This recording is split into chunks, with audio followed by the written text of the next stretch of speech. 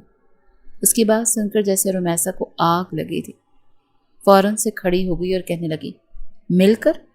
آپ کو کیا لگتا ہے میں بڑی خوشی خوشی آپ سے شادی کی ہے جو میں آپ کے ساتھ مل بیٹھ کر کھانا کھاؤں گی، آپ سے میٹھی میٹھی باتیں کروں گی؟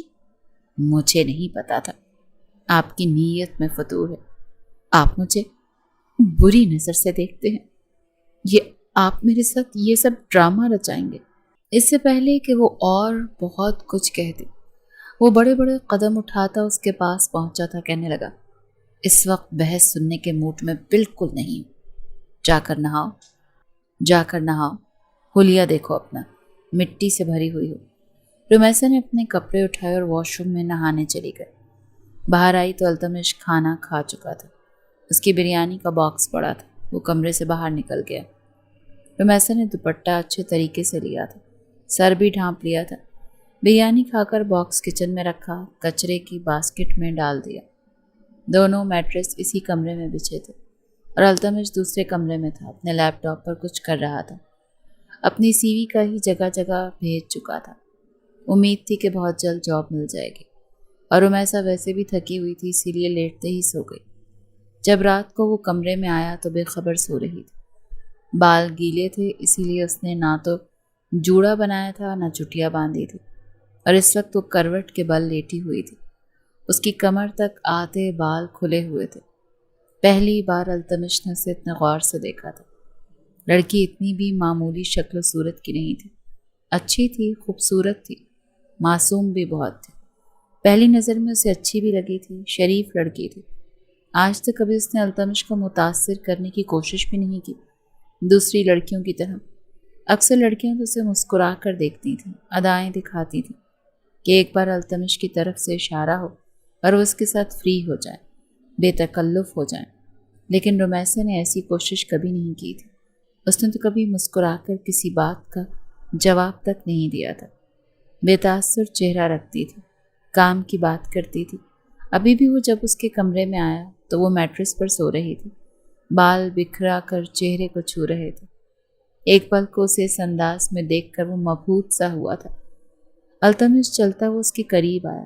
آج سے پہلے اس نے کسی لڑکی کو اس قدر غور سے نہیں دیکھا تھا، مگر شاید میاں بیوی کا رشتہ ہی کچھ ایسا ہوتا ہے۔ رمیسا اس کی بیوی بن چکی تھی۔ خود بخود ہی اس سے اٹریکشن محسوس ہونے لگی۔ اس کے قریب بیٹھا اور بے ساختہ اس کے چہرے سے بالوں کو پیچھے کرنے لگا۔ اپنا ایک ہاتھ اس کی کمر پر رکھ چکا تھا، دھیرے دھیرے اس کے چہرے کے قریب آنے لگا، زلفوں سے اٹھنے والی خوشبو اسے دیوانہ سا بنا رہی تھی۔ التمش کا تو ایک پل کو خود بھی پتہ نہ چلا کہ وہ کر کیا رہا ہے، جب اگلے ہی پل اس نے اپنا چہرہ رمیسا کے چہرے کے بے حد قریب کیا تو اچانک سے رمیسا کی آنکھ کھل چکی تھی۔ اپنے بے حد قریب التمش کی سانسوں کو محسوس کر کے وہ ہڑبڑا کر رہ گئی تھی۔ بے حد قریب دیکھ کر اس نے دونوں ہاتھ التمش کے سینے پر رکھ کر اسے دور کیا تھا، کہنے لگی یہ کیا کر رہے ہیں آپ کو شرم نہیں آتی؟ اسے تو لگا تھا شاید اس کی یوں آنکھ کھل جانے پر التمش تھوڑا سا ہڑبڑائے گا، گھبرائے گا اور 100 طرح کی صفائیاں پیش کرے گا، مگر التمش نے اپنا لہجہ وہی نرم رکھا، تھوڑا پیچھے ہو کر کہنے لگا، کیا ہوا؟ شوہر ہوں تمہارا، گھبرا کیوں رہی ہو؟ وہ فوراً اپنا دوپٹہ اٹھا کر اپنے سینے پر رکھ کر کہنے لگی، یہ کیا کر رہے تھے آپ کو شرم نہیں آتی؟ آپ میرے اتنے قریب کیسے آ سکتے ہیں؟ لفٹ میں بھی آپ نے میرے ساتھ ایسے کیا تھا نا، آپ نے میرا فائدہ اٹھایا تھا نا، اور ایک بار پھر آپ میرا فائدہ اٹھا رہے ہیں۔ وہ جس طرح بول رہی تھی التمش نے ماتھے پر بل پڑے، پھر کن پٹی کھجا کر کہنے لگا، شاید تم بھول رہی ہو، نکاح کیا ہے میں نے تم سے، بیوی ہو تم میری، میرے لیے حلال ہو، جائز ہو، اور ہر طرح سے تم میرے لیے میری حد تک آزاد ہو۔ میں تمہیں دیکھوں چاہے جس بھی حال میں دیکھوں، میں سب کچھ کر سکتا ہوں، کیونکہ میں شوہر ہوں تمہارا، میرا تم پر تم سے بھی زیادہ حق ہے، تو تم یہ سوال کرنے والی کوئی ہوتی ہی نہیں ہو۔ میں تمہیں کب دیکھ رہا ہوں، کیسے دیکھ رہا ہوں، کیا دیکھ رہا ہوں، اور یہ دوپٹے سے خود کو چھپا کیوں رہی ہوں؟ تمہارے وجود کے ہر ایک انگ پر میرا ہی حق ہے۔ وہ اس کے سینے کی جانب دیکھ کر بولا۔ وہ ہڑبڑا کر رہ گئی تھی۔ اب تو وہ بالکل یقین کر چکی تھی کہ یقیناً پہلے سے ہی میرے باس کی نیت مجھ پر خراب تھی، تبھی انہوں نے یہ سب کچھ کر کے مجھ سے شادی کی۔ لیکن اب اسے یوں گھبراتا دیکھ کر التمش وہاں سے اٹھ چکا تھا، جاتے ہوئے کہنے لگا کہ پاگل لڑکی، پتہ نہیں خود کو کہیں کی اپسرا سمجھتے، اتنا ہی خود کو چھپا کر رکھنا ہے تو لکڑی کے صندوق میں خود کو بند کر کے قبر میں دفن ہو جاؤ۔ التمش بڑبڑا کر اپنے کمرے میں جا چکا تھا، جبکہ اس کے بعد پوری رات رمیسا ڈر سے سو نہیں سکی تھی کہ کہیں دوبارہ سے التمش نہ آ جائے۔ التمش نے جہاں جہاں سی وی بھجوائی تھی، کہیں سے بھی کوئی بھی اسے نوکری پر رکھ نہیں رہا تھا۔ ایک جگہ پر اسے انٹرویو کے لیے بلا بھی لیا گیا تھا۔ اس کی سی وی بے حد شاندار تھی اور کمپنی کو ایسے ہی مینیجر کی ضرورت بھی تھی، مگر ابھی وہ بیٹھا باس کے ساتھ بات کر ہی رہا تھا کہ اچانک ان کے پرسنل موبائل پر ایک کال آنے لگی۔ ہنستے ہوئے کہنے لگے کہ ارے جبار صاحب بتائیے کیسے کال کرنی ہوئی۔ التمش سمجھ چکا تھا کہ اب اس کی بات نہیں بن پائے گی۔ جیسے جیسے اس کی کمپنی کا باس جبار صاحب سے بات کر رہا تھا، اس کے چہرے کے تاثرات بگڑ رہے تھے۔ کہنے لگا، ارے آپ تو ہمارے مائی باپ ہیں، آپ کا نمک کھایا ہے، آپ کے ساتھ نمک حرامی تھوڑی کریں گے۔ آپ کا کہا سر آنکھوں پر۔ فون بند کر کے کہنے لگے، دیکھو بیٹا جی، بلا شبہ آپ جبار صاحب کی اکلوتی اولاد ہو، لیکن ہم بھی مجبور ہیں۔ جو تعلقات آپ کے ابا کے ساتھ ہیں وہ کسی اور کے ساتھ نہیں، اور انہوں نے ہمیں سختی سے منع کیا ہے کہ آپ کو نوکری نہ دی جائے، اسی لیے ہماری طرف سے معذرت ہے۔ اس شہر میں 7 بڑی کمپنیاں تھیں اور ان 7 میں وہ جا چکا تھا، مگر ان سب نے ہی اسے ریجیکٹ کر دیا تھا، صرف اور صرف اس کے باپ کی وجہ سے۔ جبار صاحب کا بھی کہنا تھا کہ جب تک اس لڑکی کو چھوڑے گا نہیں اور آ کر میرے قدموں پر جھکے گا نہیں، تب تک یہ یوں ہی در در کی ٹھوکریں کھائے گا۔ اسے کیا لگتا ہے کہ ایسے اس کی محنت کا پھل اسے مل جائے گا؟ جب تک باپ کا ساتھ نہ ہو تب تک یہ دنیا والوں کے پیروں تلے رونتا رہے گا۔ وہ اپنی انا میں بیٹھے تھے اور یہاں دھیرے دھیرے بینک بیلنس ختم ہو رہا تھا۔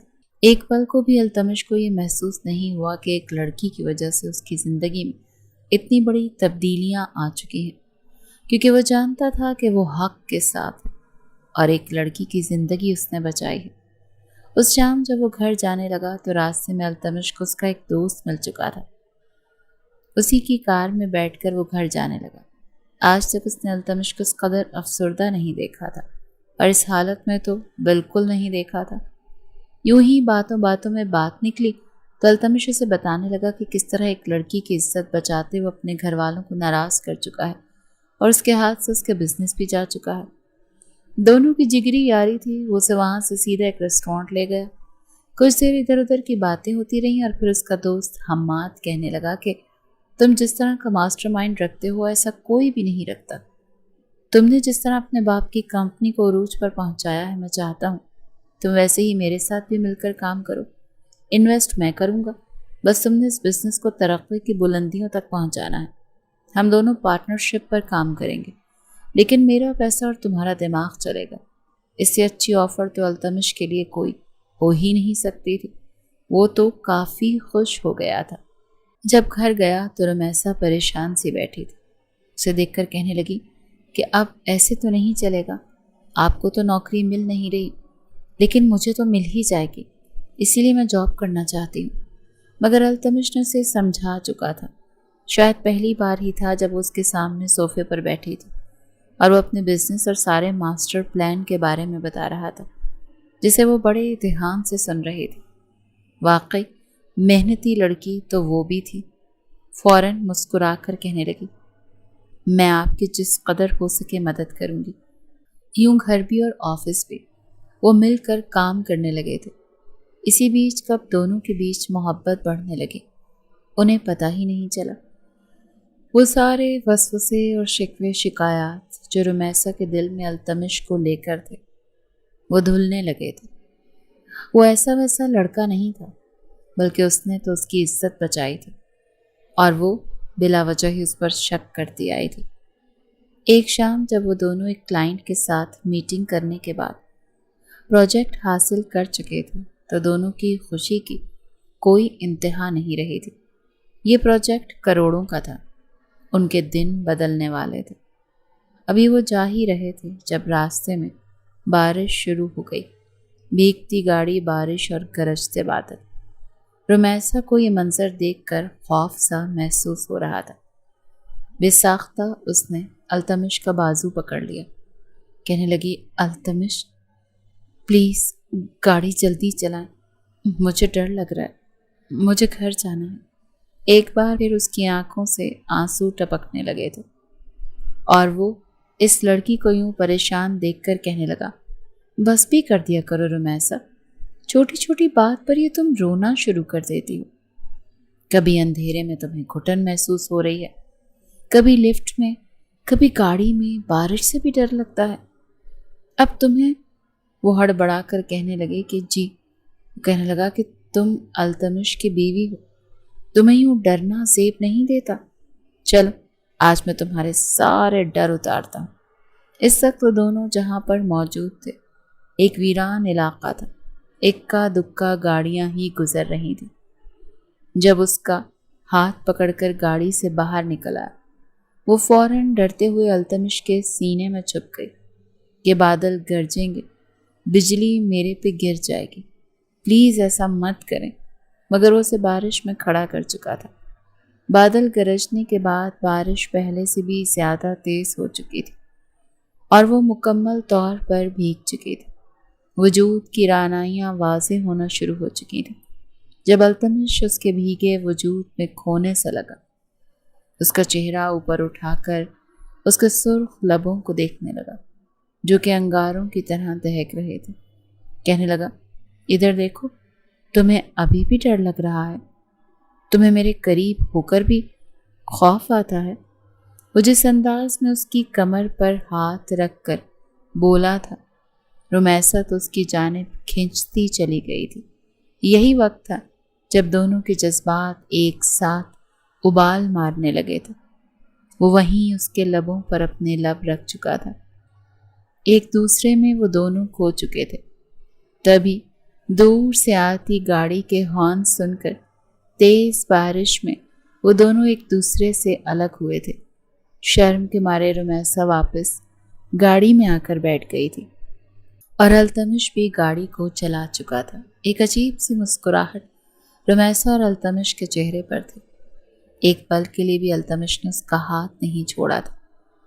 فلیٹ میں آنے کے بعد وہ بھاگ کر فوراً کپڑے نکال کر واش روم جانے لگی۔ جب التمش اس کا ہاتھ پکڑ گیا اور کہنے لگا کہ کس کی اجازت سے کپڑے بدلنے لگی ہو؟ ادھر آؤ، میں خود تمہارے کپڑے چینج کروں گا۔ یہ سن کر اس کا چہرہ سرخ ہونے لگا۔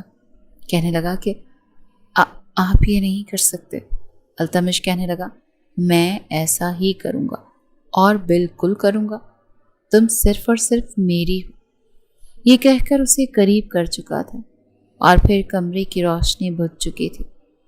وہ رات دونوں کی یادگار رات ثابت ہوئی تھی۔ وہ اپنی پوری شدتیں رمیسا کے وجود پر وار چکا تھا۔ اگلی صبح جب رمیسا کی آنکھ کھلی تو اس کے بھیگے کپڑے فرش پر ایک جانب کو پڑے تھے اور وہ صرف کمفرٹر میں لپٹی التمش کے سینے سے لگی تھی۔ دل ملا کر فوراً خود کو التمش سے دور کی اور واش روم میں بھاگ گئی تھی۔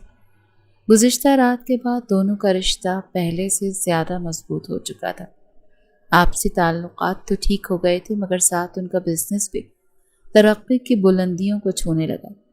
جہاں ایک جانب التمش کی کمپنی ترقی کر رہی تھی اور دوبارہ سے اپنا گھر گاڑی بینک بیلنس پا چکا تھا، وہیں دوسری جانب جبار صاحب کی کمپنی ایک بار پھر اسی نوبت پر آ کر کھڑی ہو چکی تھی۔ جو پروجیکٹس انہوں نے کلائنٹس کے ساتھ شروع کیے تھے وہ بیچ میں چھوٹ چکے تھے۔ کروڑوں کا نقصان ہو چکا تھا۔ مجبوراً جبار صاحب کو یہ ماننا پڑا کہ وہ سب کچھ اپنے بیٹے کے ہی دم سے تھے۔ انیلا بیگم بھی بیمار رہنے لگی تھی، کہنے لگیں کہ اب بس بھی کر دیں، 6 مہینے گزر چکے ہیں، مزید کتنا میں اپنے بیٹے کے بغیر رہوں گی؟ ضروری ہے کہ ہر روایتی باپ کی طرح آپ اپنے بیٹے کے ساتھ ایسا کریں؟ جائیے اور جا کر میرے بیٹے کو لے کر آئیے اور میری بہو کو بھی۔ وہ دونوں میاں بیوی سالی شان محل نما گھر کے باہر پہنچے تھے جہاں پر چند روز پہلے ہی التمش شفٹ ہوا تھا، مگر واچ مین نے انہیں بھی روک لیا تھا کہ آپ لوگ کون ہیں؟ جب تک سر اجازت نہیں دیں گے آپ کو اندر نہیں آنے دیا جائے گا۔ مگر پھر التمش کو جب پتہ چلا کہ اس کے والدین آئے ہیں تو وہ فوراً خود باہر آیا تھا۔ جبار صاحب نے اپنے بیٹے کو دیکھا تو فوراً گلے سے لگا لیا۔ انیلا بیگم بھی رونے لگی تھی۔ جبار صاحب کہنے لگے بلا شبہ آج میں جس مقام پر تھا وہ صرف تمہاری وجہ سے ہی پہنچا تھا۔ میں نے تم سے دور ہو کر بہت بڑی غلطی کر دی۔ پچھتاوا چاہے جیسے بھی آیا تھا مگر انہیں آ چکا تھا۔ وہ اندر آ کر بیٹھے تو اتنے میں اپنے کمرے سے رمیسا نکلی تھی۔ جبار صاحب کی گہری سانس خارج کر کے آگے بڑھا۔ انیلا نے بے ساختہ نظر اس کے پیٹ پر ڈالی تھی۔ صاف ظاہر تھا رمیسا ماں بننے والی۔ مسکرا کر کہنے لگی کہیں میری بہو امید سے تو نہیں؟ التمش نے مسکرا کر تائید کی تھی۔ وہ تو فوراً اپنی بہو کے صدقے واری جانے لگی تھی۔ جبار صاحب کو پتہ چلا کہ وارث آنے والا ہے تو رمیسا کے ساتھ بھی ان کا رویہ ٹھیک ہو چکا تھا۔ اسے اپنے ساتھ گھر لے آئے تھے جس کے بعد رنجشیں ختم ہو چکی تھیں اور سب مل کر رہنے لگے۔ وہیں اس رات CCTV فوٹیج بھی مل چکی تھی جو کہ اس شام کی تھی جب رمیسا اور التمش لفٹ میں بند ہو چکے تھے۔ جیسے ہی وہ فوٹیج التمش کو ملی تو غصے سے آگ بگولا ہو چکا تھا۔ در حقیقت شام احمر ہی تھا جو کہ خود رمیسا سے شادی نہیں کرنا چاہتا تھا۔ جب وہ آفس میں داخل ہوا تھا اور لفٹ میں آتی رمیسا کو دیکھا تو اس نے جان بوجھ کر لفٹ بند کر دی کیونکہ وہ خود ایک میکینک تھا۔ چاہتا تو یہی تھا کہ رمیسا لفٹ میں ہی مر جائے اور اس سے شادی نہ کرنا پڑے، مگر نہ جانے کیسے لفٹ دوبارہ چل چکی تھی اور اندر رمیسا کو باس کے ساتھ دیکھ کر اسے نیا بہانہ مل چکا تھا کہ وہ اسے بدنام کر کے آفس میں لگے CCTV کیمرے میں یہ ساری معلومات آ چکی تھی۔ جب یہ معلومات قیوم صاحب کو التمش نے دکھائیں تو کافی روئے۔ احمر کو پولیس کے حوالے کر دیا گیا جس نے اتنا گھناؤنا کھیل کھیلا تھا۔ قیوم صاحب اپنی بیٹی کے سامنے ہاتھ جوڑنے لگے مگر وہ ہاتھ پکڑ کر ان کے سینے سے لگ چکی تھی۔ کچھ دیر معافی تلافی ہوتی رہی مگر دھیرے دھیرے دل کا غبار ہٹا تو زندگی میں خوشیاں واپس لوٹ آئیں۔ دونوں ہی ایک دوسرے کے ساتھ خوش تھے۔ چند ماہ بعد رمیسا نے خوبصورت سے بیٹے کو جنم دیا جس کے بعد تو جبار صاحب کی خوشی دوبالا ہو گئی۔ 10 بکرے انہوں نے صدقے کے طور پر دیے تھے اور پھر شاندار عقیقہ کروا کر پورے خاندان کو مدعو کیا تھا۔ اس پورے فنکشن سے تھک ہار کر رات کو رمیسا چند ماہ کے بالاج کو اپنی گود میں لے کر بہلا رہی تھی جب التمش کمرے میں داخل ہوا۔ مسکرا کر نظر بھر کر اس نے اپنے بچے اور بیوی کو دیکھا، دونوں میں ہی جیسے اس کی جان اٹکی ہوئی تھی۔ بڑے پیار سے قریب آ کر اس نے بالاج کو رمیسا کی گود سے اٹھایا اور پھر اس کے گال پر بوسہ دے کر کہنے لگا کہ تھینک یو میری زندگی مکمل کرنے کے لیے میری جان۔ رمیسا کے گال سرخ لال ہونے لگے۔ وہ آج بھی ایسی ہی تھی، جب بھی التمش کا لمس پاتی تھی تو یوں مسکراتی تھی جیسے وہ پہلی بار اسے چھو رہا ہے۔